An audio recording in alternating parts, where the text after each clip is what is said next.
Coach, welcome. Thank you, Mark. Please begin whenever you are ready, sir. Thank you. Good morning, everybody. Hope everybody's doing well. Staying safe.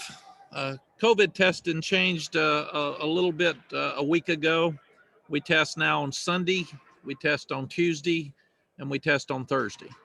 And then we will get the results Friday before we go to Miami. So that keeps any player or any team from going to the site of the game and having to turn around and not play, which I think is really a great adjustment. And then what happens is that we test after the game at Miami, at the stadium, and Miami does the same after the game, and then they report back to us. We report back to them if there were any positives after the game that there should be some concerns about. So that's the protocol that has changed for the ACC over the last week or so. Practice has been great this week. I told the guys this morning that the practice should have been the same last week as it is this week. And when our program gets to where it needs to be, we will not be practicing to the level of the opponent. We'll be practicing well because we're trying to get better. And that's really, really important. I do think right now that we have the best league in the country with the addition of Notre Dame this year. You look at Notre Dame, you look at Clemson, you look at Miami. We've been up and down, but we've shown the ability to be really good. There are a lot of other good teams in our league like us, but Miami and Clemson and Notre Dame would be considered great teams right now. There are three teams in the top 10, and that's pretty special. So I've told the guys that they're playing against a top 10 team for 2 of the last 3 weeks. And good for them that we're playing a game that really matters at the end of the year. And that's what you want to be doing. This is championship level stuff because you're playing for a chance to go to a potentially a major bowl. And last year we were trying to get to a bowl on this game. We're just trying to get bowl eligible. So we've put ourselves in a different category right now. Most of our finals are in, and we're going to be right at a core term GPA of a 3.0. So I'm really, really proud of the guys, and especially some of those freshmen that their first experience in college has been on Zoom. They haven't even been to class yet. So it's been a very, very different experience for them, but I'm proud of them. All the guys are bowl eligible, which you worry about that. You even worry about some of your seniors that might not have taken it as serious because they're looking at the draft and they didn't think about the bowl, but they've all taken it very seriously, and I am proud of them. Next week's schedule, we told the guys that if you want to go home with your parents after the game in Florida, you can do that, because we do have some guys from Florida that it would be much easier to drive with their parents, ride with their parents home, and a lot less expensive. And because of that, we moved our senior banquet back till the 20th. So we will not have any activities on the 13th when we get home. We'll get home about midnight, and then all of the players will be allowed to go home for the week. And we'll come back on the 19th, which is Saturday. We will have our COVID test at 1:00, so we can practice on Sunday the 20th. Hopefully on the 20th we will know where we're playing in our bowl game, and that day we'll review Miami. We'll have our first bowl practice, and we'll have the banquet that night, and then we'll most likely, depending on the date of the bowl, stay here and practice between the 20th and the time for the bowl game. So could be here for Christmas and even possibly New Year's. So that's why we thought it was really important to let the guys have a break and a week off. They'll still be working out under the direction of Coach Hess. They'll still be talking to our nutritionists, but they will have the ability to go home if they want to. And obviously being very, very careful as COVID is rampant across the country again. But we did feel like not being able to take a break much since August 6th, the guys needed a break. Signing day will be the same for us as normal, because you couldn't see kids on signing day anyway. So we hope to get, we always try to get all of our signed scholarships in by 10 o'clock in the morning on signing day. They can sign at 7. So we start talking to them and get them in as early as they can. And then if they have a ceremony, they can have the ceremony when they want it. If they would rather us not release their chip that they've signed until their ceremony, we try to work with them any way we can. But we try to get you those names as soon as we can, knowing you've got a lot going on, and it helps you when you start looking at the results of all of our signees. This is not the Miami team we faced last year. The biggest differences I see are Quincy Roche, who we tried to recruit here. We played this time last year in a bowl game against Temple, and Jalen Phillips. Those are two of the best pass rushers in the country. They play the run good, but man, they can disrupt quarterbacks, and we haven't done very well in those situations. And De'Aaron King, you go back to their quarterback last year, he hit 30 of 38 against us. He had a great game against us last year, but seemed to have an up and down year. But the fact that Miami could get one of the best quarterbacks in the country to come and it seems like a great young person that's really been a good leader for them, that's just lifted their entire team.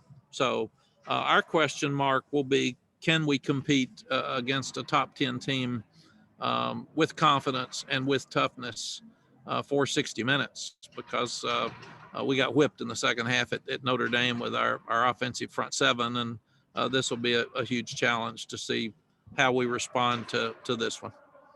Questions? All right, thanks, Coach. If you have a question, please use the raised hand function. Our first question today will come from Taylor Vipolis. Hey, Coach, how big of a challenge is it to prepare for a dual threat quarterback like De'Aaron King, since that is something that is so hard to replicate in a practice type setting? It's really tough, Taylor. The same as Ian Book. I mean, here we talked all week about keeping Ian in the pocket. Well, it's easy to say, it's hard to do. And said when he gets out of the pocket, he's really, really dangerous. Well, that's why he gets out of the pocket. And you can contain him, but it's hard to tackle him. And if you look at these two quarterbacks, they're very similar in what Ian does and what De'Aaron does, because you just they can hurt you in so many ways. And the other thing that De'Aaron's done, he's improved his throwing so much since even the first of the year when he was at Houston. He's a very accurate passer now. So that's the key to this ball game. You got to stop the running game, as you always do, but you can't let the quarterback make the plays that he's been making, and he's made them against everybody. And you can't let him do what Ian Book did to us. And then I saw a stat where Carolina has missed single-digit tackles for 3 straight games now. In your opinion, how much more leeway does a defense have for mistakes when it can get ball carriers on the ground the first attempt? Taylor, it's we are getting a lot better. The inexperienced secondary is playing better, and they're tackling better in space. Obviously, the Western Carolina players weren't as hard to tackle as the Notre Dame players or as the Miami players will be. So that helps your tackling some. But we've really improved in communication in the back end.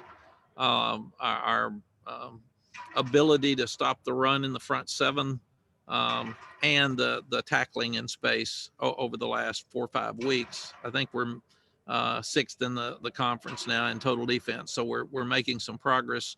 And the other thing that we've gotten some sacks, but we still got to improve in that area. And we stripped some balls from lesser players last week and still didn't get them all. But hopefully we're starting now to get more pressure on the quarterback and learning how to force some turnovers. The other thing we did, Taylor, this week is, and we've done this the last 4 or 5 weeks, we did it for Ian as well, is the last period of the day, Jacoby Criswell goes down with our defense, and he takes a 1-minute offense against our defense. So they are seeing Jacoby running around back there and trying to at least give them some picture of what it's going to be like to try to tackle these guys. Thank you. Thank you. Okay, our next question comes from Alyssa Ray. Coach, I know this schedule has been all jumbled because of COVID, but be able to end the season against a top 10 team, what opportunity does that present as far as ending the regular season on a high note, specifically going into the bowl season?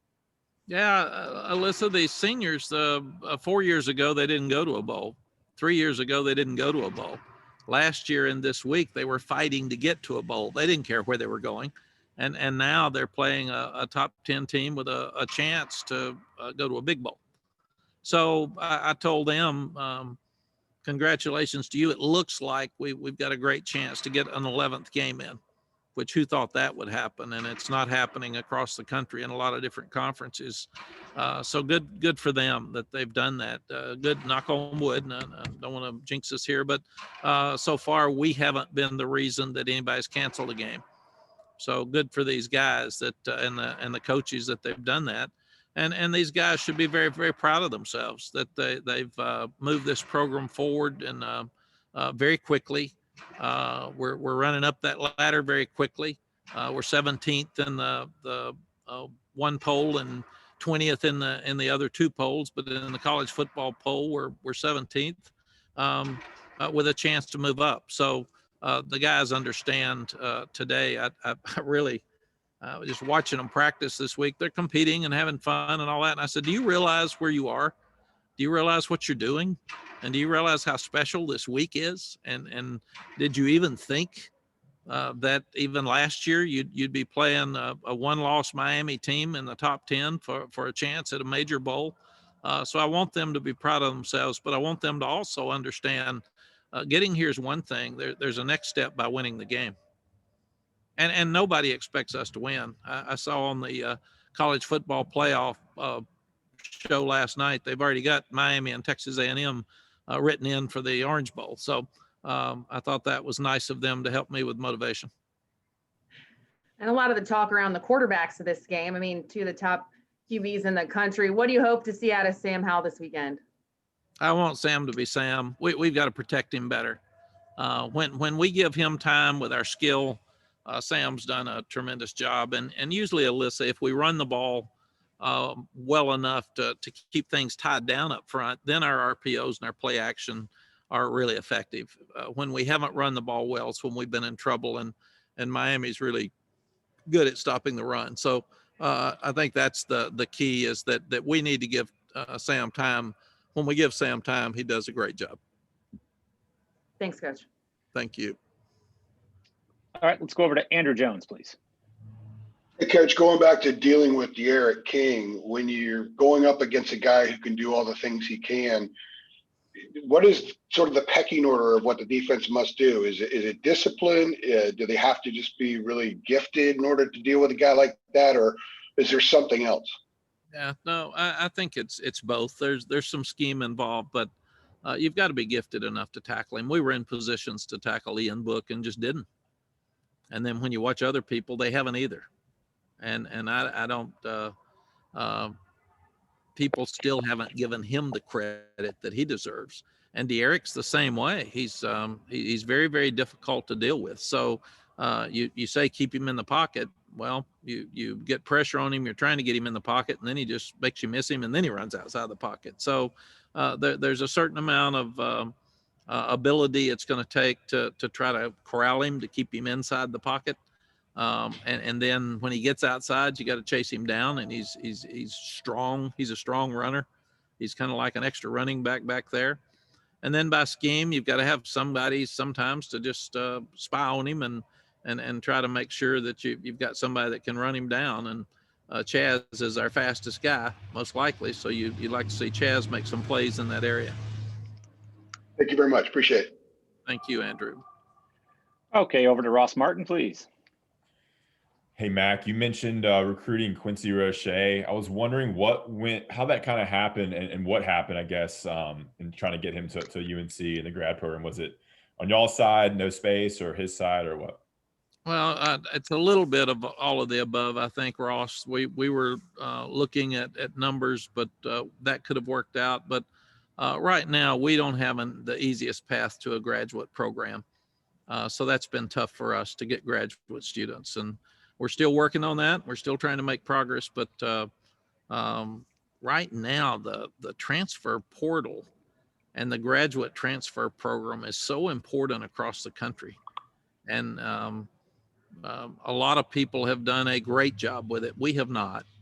And we're not going to be a transfer program, but people are utilizing it.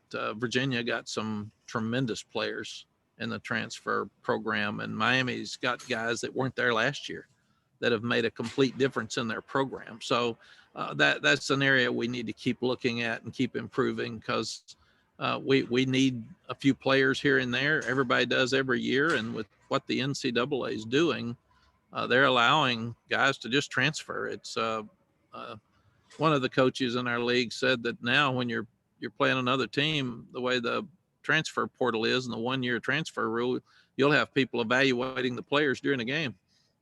See who you want to go talk to after the game, see if you can get them to transfer. So obviously you're not supposed to have contact with those players, but a lot of people do.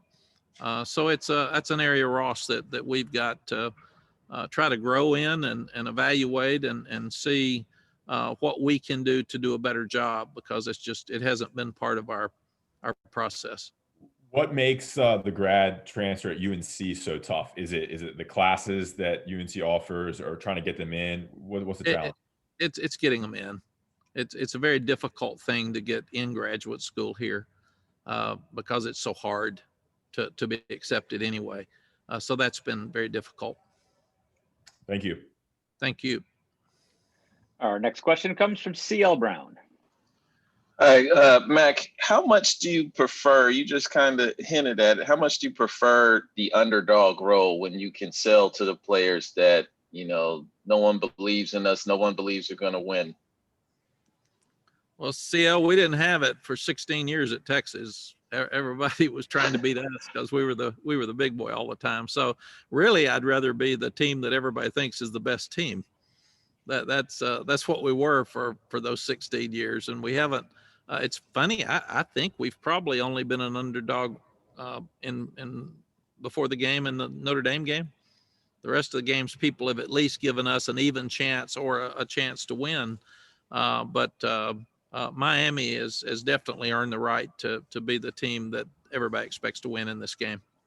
Yes. And you've mentioned Roche and Phillips before in these press conferences. How does the front four of Miami compare to what you saw against Notre Dame? They're just like the Notre Dame bunch that whipped us. And that's the biggest concern going into this game is will we be able to hang in there with their front four on defense, because they're really, really talented, good, quick. They move a lot. They penetrate. They put pressure on quarterbacks. They're doing all the things that we've had trouble with. So I think one of the biggest keys to this game, CL, will be able to watch and see if our front seven offensively can hang in there with theirs. Thanks, Coach. Thank you. Coach, that was the last question we have in the queue. So I think we're coming to a close here. Thank you, Mark. It's interesting. This is the last game of the season, and I guess our normal last game would have been 2 weeks ago. So the season has been long, but appreciate you all, and I know it's been different for all of us, and all of us are hoping that this stuff comes to an end so we can get back to some normalcy.